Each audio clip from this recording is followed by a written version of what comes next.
another show that you did was on the importance of rest. And I think that's critical, especially when you're getting weighed down and you're feeling that burnout. The book you were talking about on that show was The Ruthless Elimination of Hurry. You kind of honed in on this particular area of rest and talked about a Bible verse, one of the things that Jesus said. And I'm going to paraphrase it in my wording because I'm not a Bible scholar by any means. But basically, the verse is like, come to me all that are, we'll say burned out. Come to me all that are burned out, and I'll give you rest. Hitch your wagon to me. I'm gentle and humble, and you will find rest for your souls. My way is easy, and my burden is light. This is getting into beliefs, and that's a big topic in itself. And if you are a Christian, this is a big deal, what Jesus said.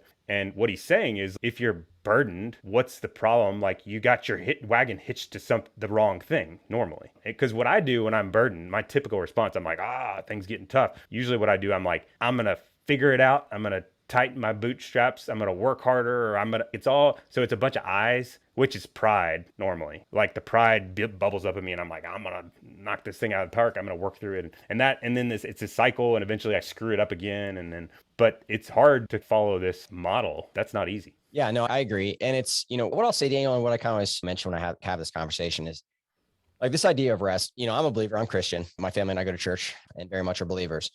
But this idea of rest is actually prevalent. So I'm a philosophy major. I love thinking about other world religions and having conversations with people that have very different belief systems than me. And considering those ideas, I've got a very open mind and love having conversations with people that are atheist or are Buddhist or Jewish or Muslim. And so this idea of rest is in the Judeo-Christian faith, it's in the Buddhist faith, it's in the Muslim faith, it is in humanism. This thing's been studied just in psychological literature outside of religion.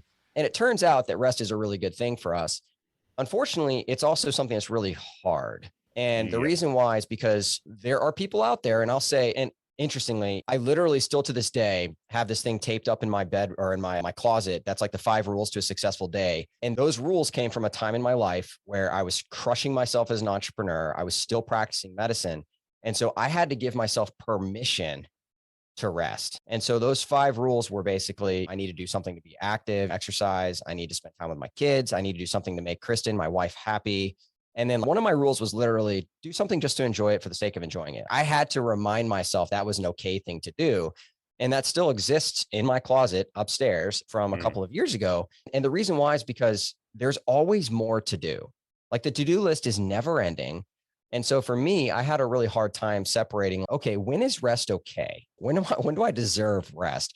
And it turns out that there's this distinction, right, between being lazy and rest. And for humans, for whatever reason, like, we have to put work in and then we feel like we deserve rest. But if we do the same exact activities, but we haven't quote unquote worked, many of us will think, oh, that's lazy. I should be working. And then we basically just make ourselves feel shameful. Yeah. Like, I'm so ashamed. I should be doing work right now, but I'm playing pickleball, or whatever. And you can't even like get into the moment because you're so much on that. Yeah. Yeah. And so that's the thing, right? And in that verse, another translation of it basically talks about taking, not the Daniel translation. Yeah, not the Daniel translation. But one of the key phrases in there is to take my yoke upon you. And for those that don't know what a yoke is, like, that's a thing like you put around an ox's neck to help them plow, right? So a yoke was a device of work, right? So like, he's actually calling you to like, hey, put this thing that's required for work on your shoulders. And you're like, hold on, we just talked about me being heavy laden and burdened and weary. And you're telling me to put this thing on that I work with? And what he's trying to help you realize is actually not all work has to be heavy. Like, there's a way to make this light and easy. And part of the solution is not doing it on your own. But at the same time, like, this idea of rest, anybody that's an entrepreneur that is being honest will tell you that the moments of inspiration when they're like, oh, that's the next thing I need to do with my business, or, oh, that's the next thing I need to do with my career, or, oh yeah, this one idea would be so great. Dude, you are riding a bike, you're playing pickleball, you're listening to while you're driving in the car, you are on vacation on a beach in Cabo, right? Like, you are not crushing your soul 70 hours a week at the hospital when you're coming up with these great ideas. That's not when that happens typically. Right. It happens when your conscious mind has a chance to take a break and you are resting, that you can not only get rejuvenated, but figure out what's my path forward. And so, rest is good for so many things. And a lack of rest is toxic. It's completely toxic.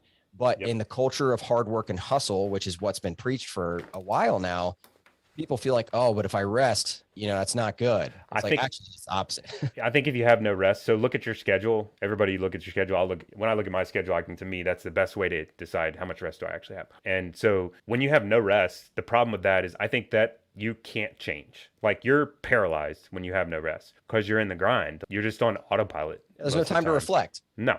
And you just can't. So I have had this conversation with a lot of physicians that are so committed and paralyzed by work, in part because of this whole resting. They don't have a second to think, because when they get done, they're like, I gotta put the kids to bed, and then I gotta eat dinner, and then I gotta spend some time with my wife but this is like in a 5-minute window when they're already under on their sleep that they need to have, and they haven't worked out. And so they're like torn in a million different directions. So you can't improve, I don't think, unless you have this built-in rest into your calendar. Yep. And your calendar is a great indicator. It's a lot of, because you'll be like, oh, do you get enough rest or whatever? Because people are always like, I'm busy.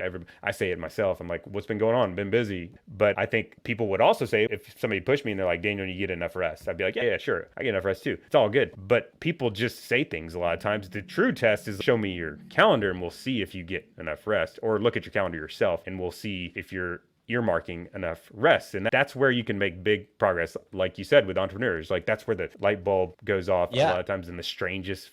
For me, it's like in the shower. I'm like standing there doing nothing. Yeah. No, I mean, that's exactly right. And the irony of that show that you're alluding to is, looking back at when it was published, this was right before I went like on you can call it sabbatical. Like I basically stopped podcasting for 3 months to take a break and to write a book. But I got to write the book on my schedule and when I wanted to. And trust me, when I say writing books, like that requires rest. You're just not going to come up with ideas that you want to talk about without having time to rest. And that was actually a really tough time for me. Like I was at my wit's end, burning out bad again for the second time. And that rest, I got to the point where I was like, I have to take this. I cannot keep this stressful grind going anymore. And so that was a moment in my life where I had to be honest and take that step back.